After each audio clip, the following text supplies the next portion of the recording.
Assalamualaikum warahmatullahi wabarakatuh. Perkenalkan, saya dari kelompok 5. Nama saya Suryani, NIM B2306373, kelas 01C Bone, Prodi S1 Kebidanan, Universitas Megabuana Palopo. Di sini saya akan memaparkan tugas mandiri atau tugas UAS dengan mata kuliah kebijakan dalam kebidanan oleh dosen pengampu Ibu Rismawati SST MKep. Baiklah, untuk mempersingkat waktu, langsung saja ke pembahasan teori sosial pada kehamilan, persalinan, nifas, medikalisasi, dan pemilihan pelayanan. Adapun definisi teori sosial, sosial berarti segala sesuatu yang berkaitan dengan sistem hidup bersama atau hidup bermasyarakat dari orang atau sekelompok orang yang di dalamnya sudah tercakup struktur, organisasi, nilai-nilai sosial, dan aspirasi hidup serta cara mencapainya. Budaya berarti cara atau sikap hidup manusia dalam hubungannya secara timbal balik dengan alam dan lingkungan hidupnya yang di dalamnya tercakup segala hasil dari cipta, rasa, karsa, dan karya, baik yang fisik, material, maupun psikologis, idil, dan spiritual. Kehidupan masyarakat sebagai sistem sosial dan budaya dipandang sebagai suatu sistem, yaitu suatu keseluruhan bagian atau unsur-unsur yang saling berhubungan dalam suatu kesatuan. Teori sosial pada kehamilan. Ibu hamil dengan permasalahan gizi di Indonesia tidak terlepas dari faktor budaya setempat.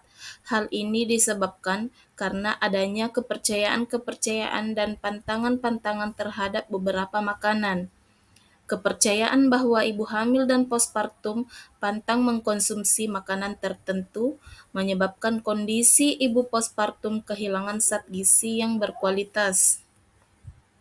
Dampaknya berbagai pantangan atau tabu pada mulanya dimaksudkan untuk melindungi kesehatan anak-anak dan ibunya, tetapi tujuan ini bahkan ada yang berakibat sebaliknya, yaitu merugikan kondisi gizi dan kesehatan ibu hamil. Budaya pantang pada ibu hamil sebenarnya justru merugikan kesehatan ibu hamil dan janin yang dikandungnya. Misalnya, ibu hamil dilarang makan telur dan daging. Padahal telur dan daging justru sangat diperlukan untuk pemenuhan kebutuhan gizi ibu hamil dan janin. Berbagai pantangan tersebut akhirnya menyebabkan ibu hamil kekurangan gizi seperti anemia dan kurang energi kronis. Teori sosial pada persalinan. Persalinan yang ditolong oleh dukun bayi dipengaruhi oleh beberapa faktor, di antaranya faktor pengetahuan, di mana faktor pengetahuan dipengaruhi oleh tingkat pendidikan masyarakatnya. Faktor yang kedua adalah persepsi terhadap penolong persalinan. Faktor yang ketiga adalah faktor budaya. Kebiasaan melahirkan yang dibantu oleh dukun bayi sudah turun-temurun dari orang tua mereka, sehingga sulit untuk ditinggalkan. Kebiasaan seperti meminum ramuan sebelum dan sesudah melahirkan yang diracik sendiri oleh dukun bayi, pijat, dan menghangatkan tubuh di dekat api, atau yang disebut baraho, untuk mengembalikan kebugaran tubuh setelah bersalin yang sudah menjadi kebiasaan masyarakat setempat. Semua perawatan tersebut hanya didapatkan di dukun bayi. Oleh karena itu, tidak mengherankan bila masyarakat masih tetap menggunakan jasa dukun bayi.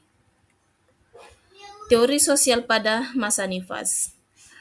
Pantangan makanan pada masa nifas dapat menurunkan asupan gizi ibu yang akan berpengaruh terhadap kesehatan ibu dan produksi air susunya. sehingga kecukupan gizi bayi juga akan berpengaruh. Perilaku pantang makanan tidak sesuai dengan anjuran untuk mengkonsumsi makanan yang mengandung karbohidrat, sayuran, protein hewani, protein nabati, serta banyak minum setiap hari. Budaya nifas di Indonesia terdapat pantangan atau mitos yang sulit diubah walaupun tidak rasional. Budaya nifas tidak hanya mencakup mitos, namun juga tradisi tertentu. Tradisi yang masih dijalankan oleh sebagian besar ibu nifas dari suku Jawa misalnya. Setelah melahirkan, yaitu perilaku ibu setelah melahirkan yang kurang mendukung selama masa nifas, yaitu pantang makanan tertentu seperti daging dan ikan laut yang dikaitkan dengan si bayi antara lain agar ASI tidak berbau amis. Teori sosial pada medikalisasi. Medikalisasi adalah proses sosial di mana pengalaman atau kondisi manusia secara budaya didefinisikan sebagai patologis dan karena itu dapat diobati sebagai kondisi medis. Dan dengan demikian menjadi subjek studi medis, diagnosis, pencegahan, ataupun pengobatan.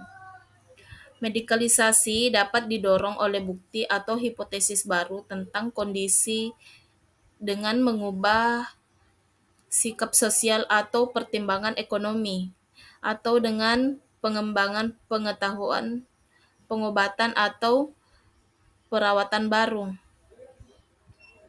Karena medikalisasi adalah proses sosial di mana suatu kondisi menjadi penyakit medis yang membutuhkan pengobatan.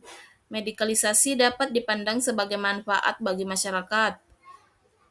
Menurut pandangan ini, identifikasi suatu kondisi sebagai penyakit akan mengarah kepada pengobatan gejala dan kondisi tertentu yang akan meningkatkan kualitas hidup secara keseluruhan. Kemudian teori sosial pada pilihan pelayanan. Konsep pelayanan kesehatan merupakan suatu kegiatan atau manfaat yang ditawarkan suatu pihak kepada pihak lainnya. Pelayanan tidak berwujud dan tanpa menghasilkan kepemilikan akan sesuatu. Namun, pelayanan memiliki konsep sehingga semakin berkualitas suatu produk atau jasa, semakin akan menghasilkan suatu pemenuhan yang melebihi dari harapan yang dimiliki oleh pelanggan atau pengguna jasa kesehatan, maka akan semakin tinggi pula kepuasan yang dimiliki oleh pengguna jasa kesehatan tersebut. Baiklah, itulah pemaparan singkat dari saya. Lebih dan kurangnya mohon dimaafkan. Assalamualaikum warahmatullahi wabarakatuh. Dan terima kasih.